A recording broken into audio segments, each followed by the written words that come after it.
Par une grise matinée de novembre, je me dirigeais en hâte vers Paris.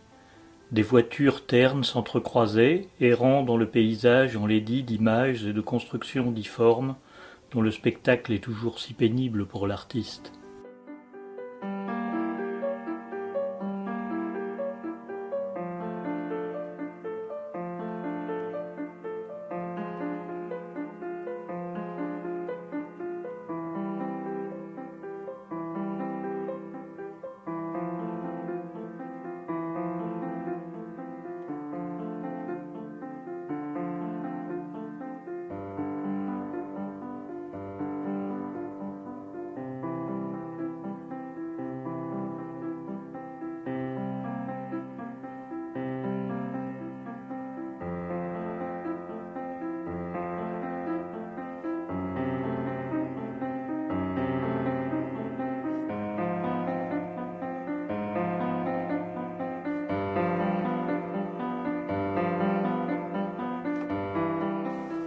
Mes idées étaient pâles et brumeuses.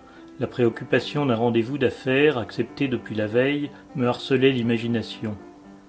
L'heure me pressait.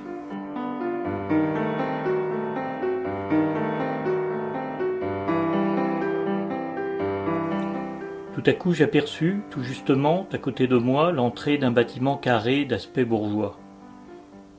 Il s'était dressé dans la brume comme une apparition de pierre et, malgré la rigidité de son architecture, malgré la buée morne et fantastique dont il était enveloppé, je lui reconnus tout de suite un certain air d'hospitalité cordiale qui me rasséréna l'esprit.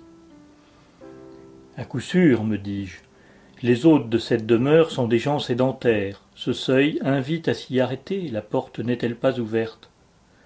Donc, le plus poliment du monde, l'air satisfait, le chapeau à la main, méditant même un madrigal pour la maîtresse de maison, j'entrai, souriant, et me trouvai de plain-pied devant une espèce de salle à toiture vitrée d'où le jour tombait, livide.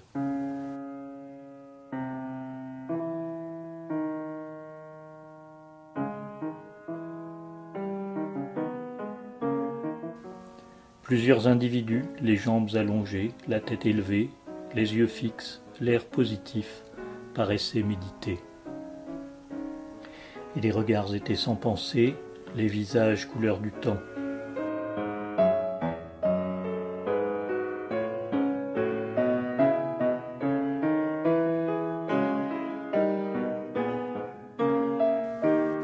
Il y avait des portefeuilles ouverts, des papiers dépliés auprès de chacun d'eux.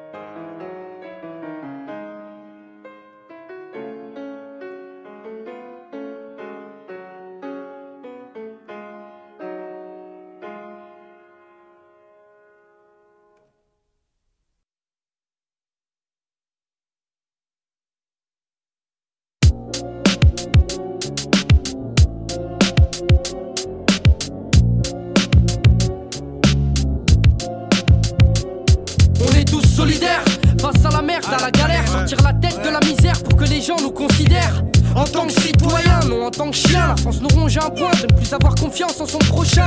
Législation conçue pour nous descendre, frère derrière les barreaux. Et maintenant ils penseraient qu'on pourrait se rendre. On n'est pas dupes, en plus on est tous chauds. Pour mission, exterminer les ministres et les fachos. Car de nos jours, sert à rien de gueuler, de parler à des murs. À croire que le seul moyen de se faire entendre et de brûler des voitures. Un putain, système haineux, cramé. Mais après tout, ça avance pas. Et je sais que ça les arrange si on se bouffe entre nous. Soi-disant démocratie. Je reconnus, alors que la maîtresse du logis, sur l'accueillante hospitalité de laquelle j'avais compté, n'était autre que la mort. La France est une gare, et on s'est fait trahir le système. Voilà ce qui nous pousse à les haïr. La haine, c'est ce qui rend nos propos vulgaires. On nique la France sous une tendance de musique populaire. On est d'accord et on se plante des répressions. On se fout de la République et de la liberté d'expression. Faudrait changer les lois. Je considérais mes hôtes.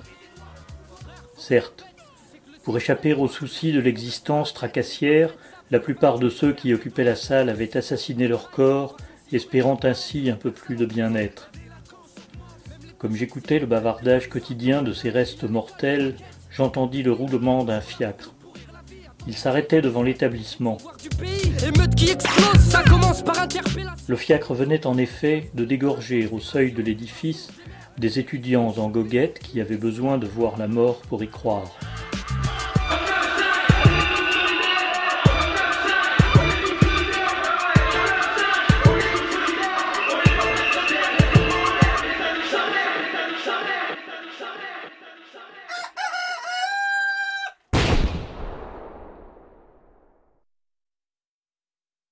J'avisai la voiture déserte et je dis au cocher : « Rue de Lille. »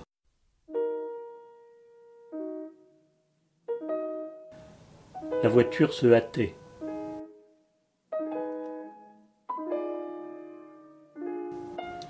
Une fois à destination, je sautai sur le trottoir et m'engageai dans le passage encombré de figures soucieuses.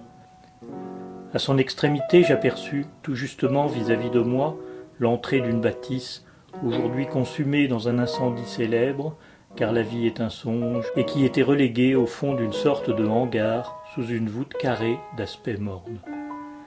Les gouttes de pluie qui tombaient sur le vitrage supérieur obscurcissaient encore la pâle lueur du soleil. C'était là que m'attendait, pensais-je, la coupe en main, l'œil brillant et narguant le destin, mes hommes d'affaires.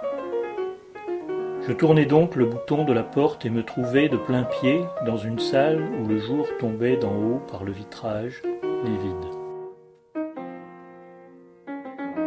Plusieurs individus, les jambes allongées, la tête levée, les yeux fixes, l'air positif paraissait méditer.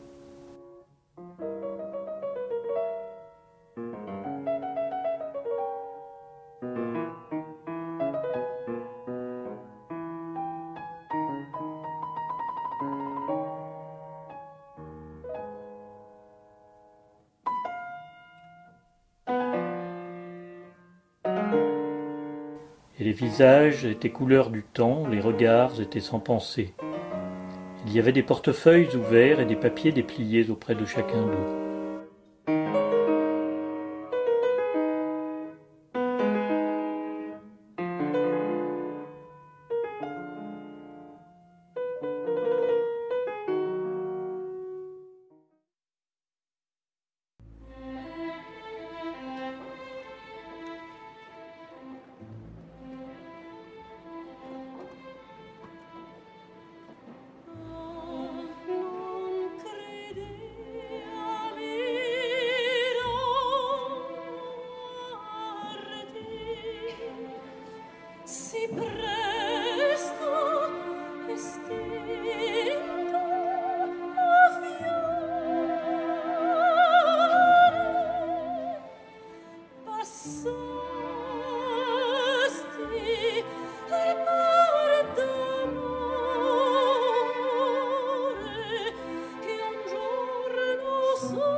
Je considérais ces hommes. Certes, pour échapper aux obsessions de l'insupportable conscience, la plupart de ceux qui occupaient la salle avaient, depuis longtemps, assassiné leurs âmes, espérant ainsi un peu plus de bien-être.